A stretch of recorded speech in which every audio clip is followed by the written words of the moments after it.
Hostages was a PC game released in 1989 as well as being ported to a dozen places and eventually finding its way on the NES, published by Kemco under the title Rescue the Embassy Mission. Out of all the NES games I've played, this is one of the most unique games on the console, especially given the time it came out. Like all the other versions, Rescue the Embassy Mission has you commanding a squad of 6 elite ops with the objective to take out the terrorists within the embassy and rescue the hostages. There are 4 parts of the gameplay. The first part has you taking control of the 3 snipers with the task to get them into the locations of their sniping positions adjacent to the embassy while avoiding the spotlights roaming around. Once they're in place, a chopper will disperse 3 ops on top of the embassy to prepare for a break-in. For them to get in easily, you'll have to take control of the snipers once again to neutralize any of the terrorists you see in the windows. Then comes the guys on the roof, as you need to descend down on the side of the building and break through one of the windows. Once inside, you have to go through all 3 floors to waste the terrorists and secure the hostages. That shouldn't be hard to understand. It's just a typical game where you have to rescue innocent people from bad guys and all that jazz. But this game performs much different than you would expect. You don't just run straight in and shoot all the bad guys down like something out of Contra or in many action movies and such. This involves skill and agility. You could say that this is an early precursor to game series like Rainbow Six and SWAT. When you start the game, you're given a choice to choose which mode to play and the different scenarios. No matter which scenario you play, all of them involve the same mission, but with key differences which I will address as we progress. No rhyme intended. The first phase of the mission is to get the 3 snipers to their marked positions by making your way through the streets. During this, you have to avoid contact with the spotlights searching the area. If you do come in contact with any of them, they'll unload fire on you, and these bullets do not stay within the vicinity of the lights, as they can scatter, so you'll want to move carefully in order to dodge the shots, which is easier said than done. You can dodge, roll, and get down and move while lying on the ground to get a tactical advantage. However, these tactics won't always work in your favor, and these guys take the phrase down and dirty to a whole new level.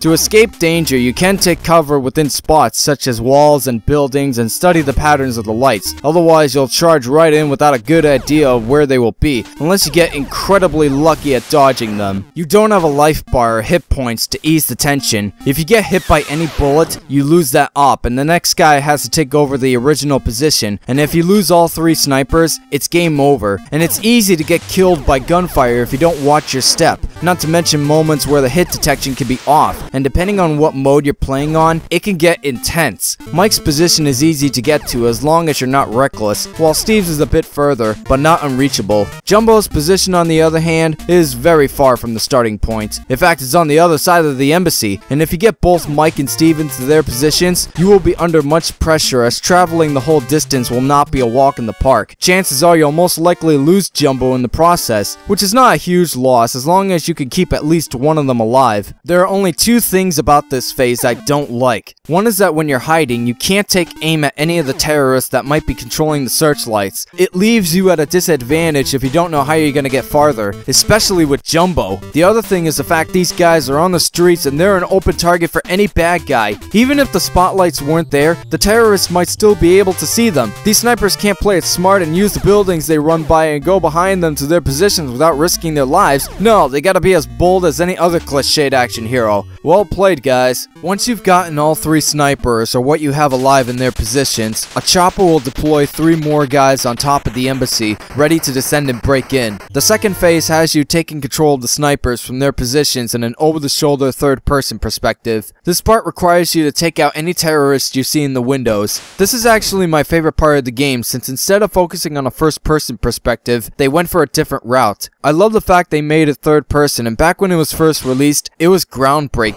Remember, this was before all of that Call of Duty shit, or games that had sniping involved. But then again, most of those games are first persons, so it seems a bit irrelevant. Hell, this was way before Resident Evil 4 with its over-the-shoulder third-person gameplay. Also, this is very similar to the sniping sequences in Gogolo 13: The Moffat Conspiracy on the NES, but here you're not dealing with realistic factors, which can be a blessing to some and a disappointment to others. The terrorists here are represented as gray cardboard cutout figures, which is kind of strange to begin with. The way they appear is similar to a scene in Alfred Hitchcock Presents. In fact, it doesn't feel like you're shooting at the bad guys. It's like as though they're decoys so the enemies can fuck you afterwards. You're given unlimited ammo to take out any enemy you see in the windows, as well as switch to the other snipers with their side to deal with. Granted that they're still alive at this point, otherwise you'll be relying on one guy to do the job. Your line of sight is limited to the scope, and since the scale of the building is large, moving the cursor can become tiresome, but you can increase the speed of the scope by holding the A button. The only problem with this scene is that seeking out the terrorists to pop out can get really tedious. Sometimes it will take over 5 minutes before one guy even shows up, while other times when you start, there will be a handful of them to eradicate, and chances are you won't get all of them in one shot. There's no indicator to alert you when a terrorist will show up and which window it will be. Instead, you have to manually move the goddamn cursor all over your side of the building and keep going back to each window until one of them shows up. There will also be times when you see a guy in your sight, you'll be too late to hit him,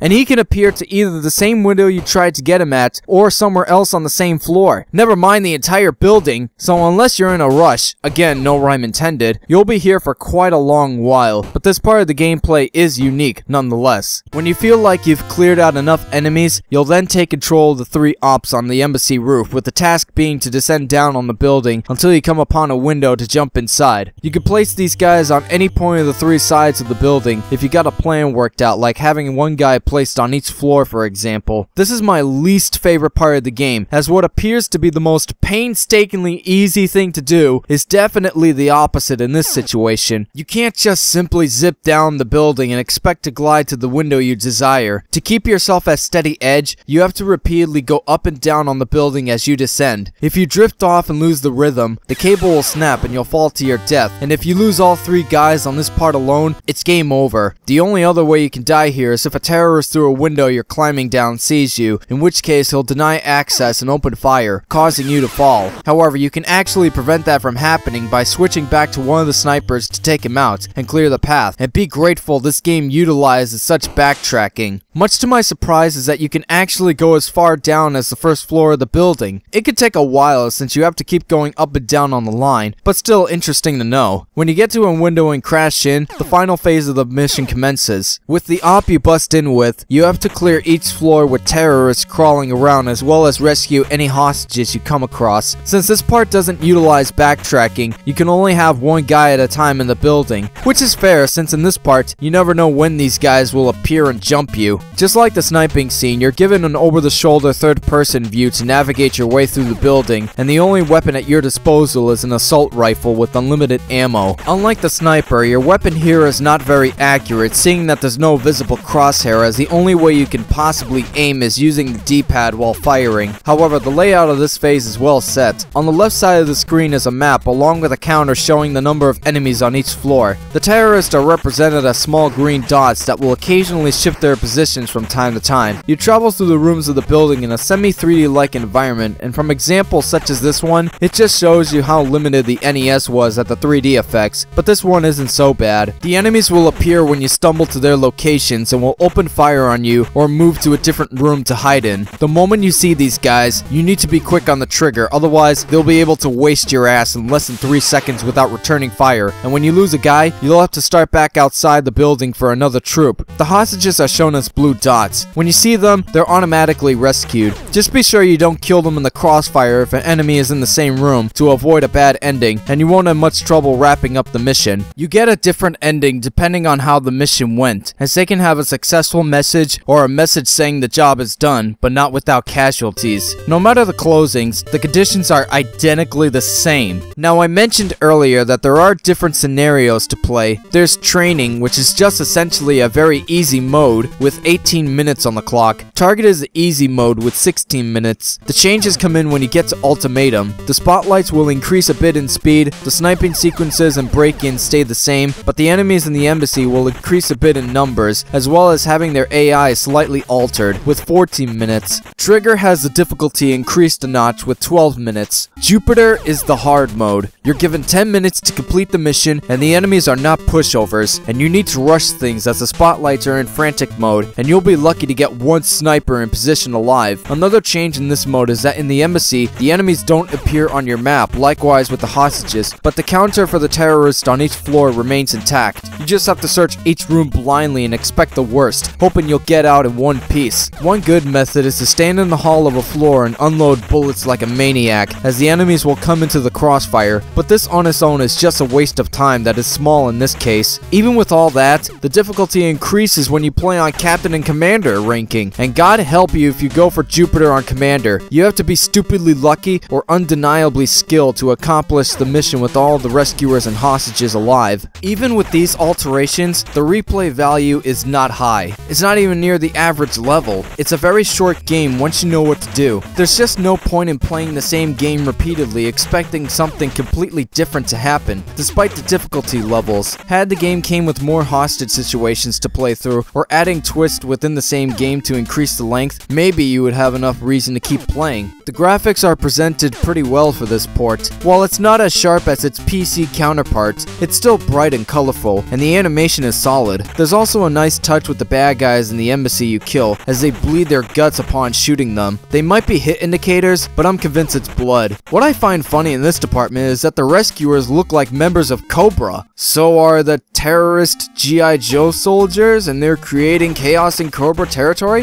If that's the case, then this is the only anti-real American hero 8-bit game.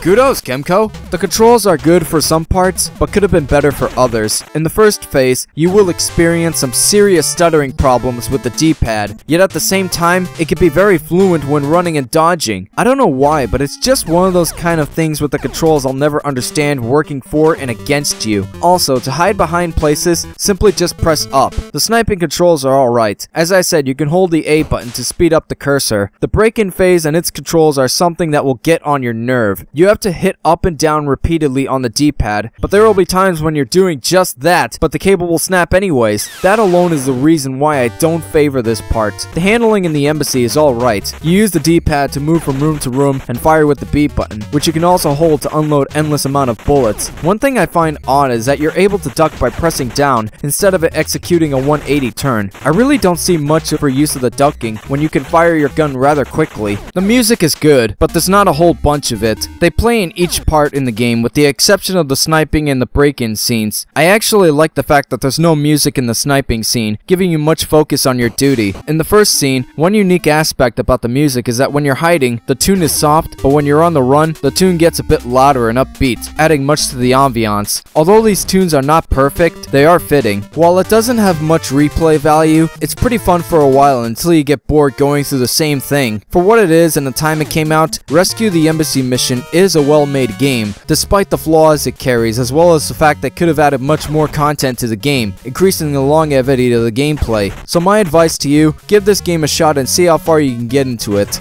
Thanks for watching. I'm Riley Sky. See you later.